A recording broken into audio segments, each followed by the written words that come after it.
अडानी के महाघोटाले से ध्यान हटाने के लिए विपक्ष के लोगों को परेशान किया जा रहा है। अडानी के घोटाले पे जेपीसी बननी चाहिए। मोदी अडानी भाई भाई, लेकिन इसके आगे की कहानी है कि ये चोर चोर मौसेरे भाई हैं। दोनों मिलकर इस देश को लूटने का काम कर रहे हैं, इस देश के संसाधनों को लूटने का काम कर रहे हैं। अडानी को कोयला दे दिया, गैस दे दिया, बिजली दे दिया, पानी दे दिया, सड़क दे दिया, स्टील दे दिया, सीमेंट दे दिया, सीपोर्ट दे दिया, एयरपोर्ट दे दिया। उसके सीपोर्ट पर 3000 किलो ड्रग्स पकड़ी गई, कोई कार्रवाई नहीं होती। मॉरिशस में एक पते पे 6 कंपनी खोल के 42,000 करोड़ रुपए उसकी कंपनी में डाला जाता है। काला धन, कोई कार्रवाई नहीं होती। ये सारा का सारा घोटाले का पैसा देश के प्रधानमंत्री नरेंद्र मोदी का पैसा है। इसके कारण से मोदी जी चुप है और कार्रवाई नहीं कर रहे हैं। इसलिए हम लोग मांग कर रहे हैं, जेपीसी बनाओ और जेपीसी बनाकर इस पूरे घोटाले की जांच कराओ। मोदी सरकार को शर्म आनी चाहिए कि घोटाले को ये छिपा रहे हैं और माननीय सर्वोच्च न्यायालय ने हस्तक्षेप करके जांच के आदेश दे दिए। अब तो शर्म करो। सुप्रीम कोर्ट ने कह दिया जांच कराने को, आप जेपीसी से जांच कराने के लिए तैयार नहीं। दूसरी बात, ईडी सीबीआई के दुरुपयोग। मोदी सरकार ने इन दोनों एजेंसियों को अपनी कठपुतली बना लिया है। विपक्ष के नेताओं पर लगातार कार्रवाई। मनीष सिसोदिया जेल में, सत्येंद्र जैन जेल में, लालू यादव जी बीमार होके आते, उनके घर पे 8-8 घंटे पूछताछ। तेजस्वी यादव जी की पत्नी बीमार है, बेहोश हो जा रही है इनकी कार्रवाई से, पूछताछ से। ऐसी कार्रवाइयां कर रहे हो, झूठी प्लांट खबरें करते हो। इतने करोड़ की संपत्ति मिल गई, उतने करोड़ की संपत्ति मिल गई। तो इसलिए के कविता 9 घंटे आपने पूछताछ किया बुलाकर। क्या है आपके पास? जिस व्यक्ति के आरोप के आधार पर के कविता को बुलाया गया, वो आदमी न्यायालय में जाके कह रहा है हमसे तो फर्जी ईडी ने दस्तखत करा लिया। ईडी फर्जरी करने के लिए बैठा हुआ है। किसके कहने पे ईडी फर्जरी कर रहा है?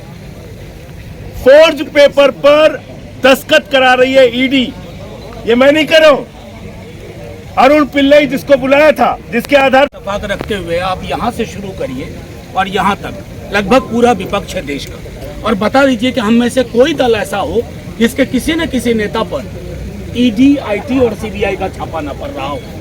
तो ये नई स्ट्रैटेजी है। पिछले सत्र में अडानी पे बहुत मामला गर्म था, तो साहब को चिंता हुई कि इससे कैसे बचा जाए, इससे हेडलाइन मैनेजमेंट कैसे किया जाए।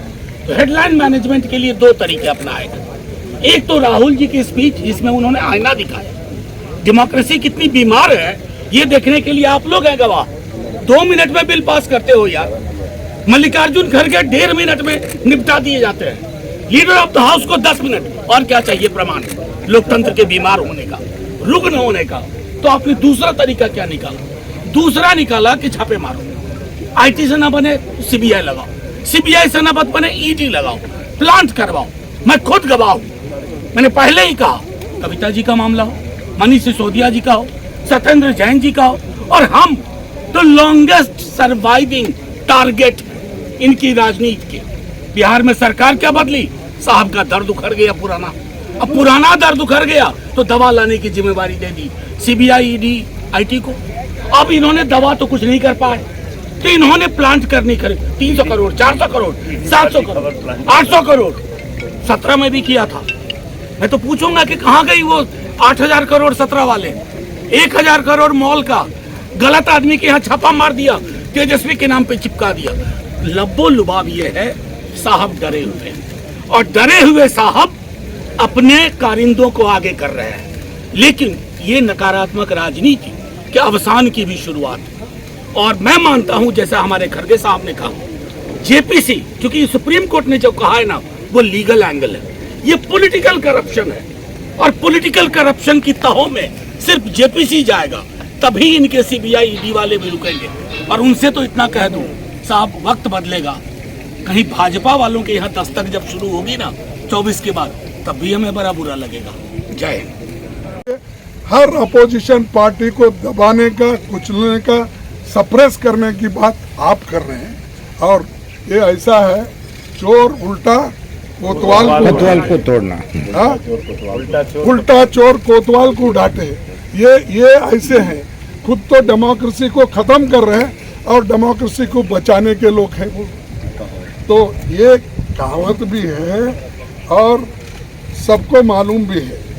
और एक बात जो यूएमी ने वहाँ यूएई में मोदी जी क्या बोले, देखो पहले की गवर्नमेंट लेथार्जी थी और वो काम नहीं कर सके, तो हम और प्रायोरिटी बेसिस पे, यानी और भी बहुत से हैं जो अभी परसों कल कर्नाटक में कुछ वो दूसरे जगह में, जो इंसान जो व्यक्ति इस देश का प्रथम नागरिक है या प्राइम मिनिस्टर है, अगर वो जाके बाहर ये सब बातें बोल सकते हैं, अगर राहुल जी जाकर वहाँ पर सेमिनार में डिबेट में अगर बात कहे तो अपराध हो जाता है।